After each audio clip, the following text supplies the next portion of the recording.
పాజిటివ్గా ఆలోచించే వ్యక్తిని ఏ విషం చంపలేదు. నెగిటివ్గా ఆలోచించే ఓ వ్యక్తిని ఏ మెడిసిన్ బాగు చేయలేదు. క్షమించడం, క్షమించమని అడగడం ఆత్మశాంతికి ఒకానొక ఉత్తమ మార్గం. Exactly correct. నీ గమ్యం చేరే దారిలో ఈర్ష్యపడే కళ్ళుంటాయి. ఎత్తి చూపే వేళ్ళుంటాయి. వ్యంగ్యంగా మాట్లాడే నోర్లుంటాయి. బెదిరావో నీ గమ్యం చేరలేవు.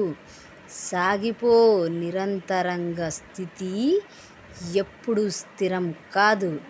కష్టం ఎప్పుడూ వృధా పోదు. Absolutely correct. కాలం ఎప్పుడూ ఒకేలా ఉండదు. మనం ఇప్పుడు బాధపడుతూ ఉండొచ్చు.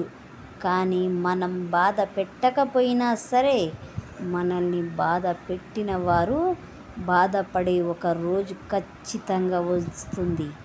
ఎగ్జాక్ట్లీ.